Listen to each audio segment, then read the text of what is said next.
think what always felt more important to me, or what felt to me was more important to Rick and to Becky, was more about tone and voice and the spirit of the story than it was about any particular set piece. I think there's always a bit of an exercise you go through to figure out what parts of the plot are going to stay in and what aren't.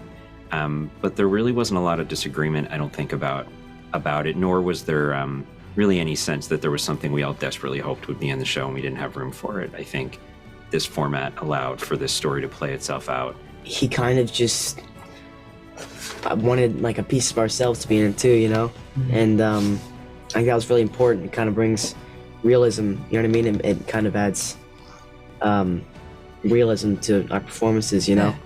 Yeah. And I think we already have a very similar relationship to each other as Percy, Annabeth, and Grover do in the show, so yeah. That's helpful. It was a little, like, daunting at first. Like, it's such an insane thing to say out loud that I get to, or for Walker, that he gets to have a sword fight with Adam Copeland, like the Edge. I got to work with Jason Mantzoukas, and, you know, we got to work with Virginia Cull, too, who is so good. And just all of them, like, you learn something new from each of them, and they were so, like, welcoming. Like, the second you got to know them, like, all of that, like, all of the nerves and, like, the fear kind of went away. They were fantastic. This was a bit of a dream come true with this cast. Some were incoming phone calls. You realize when you're a part of something like this that there's a lot of actors who have kids who they love these books and wanted to be a part of this. So we got lucky on that front. And then, you know, there are amazing actors out there that we just tapped into.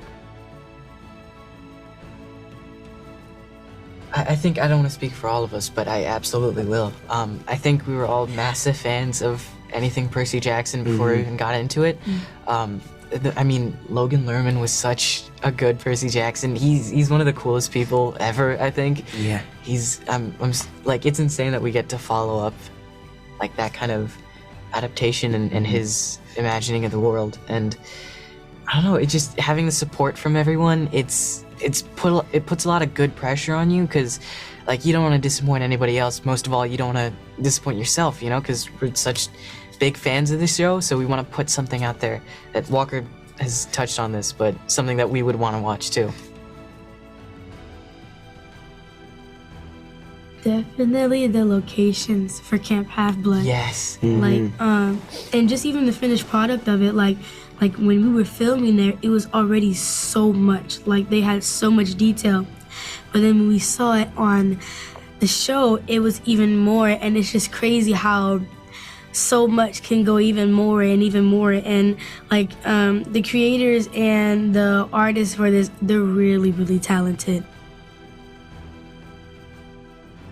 I'm going to be super honest. It took me a few seconds when I was watching his tape to realize what I was watching. It doesn't say Edge is auditioning. And so, but here's the thing, 10 seconds in, I was like, I love this. And then it occurred to me, it's like, oh, this is why I love this, because this is who it is. He's perfect.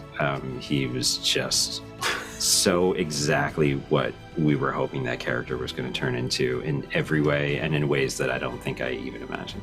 And when that audition came in, you know, very quickly we found out his daughters were huge fans, and so this was a very big deal for him.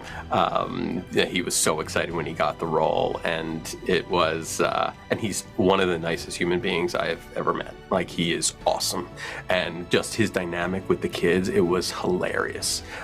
This Walker having to realize, like, wait, I have to fight that guy? It was so sweet. And he was so good with them.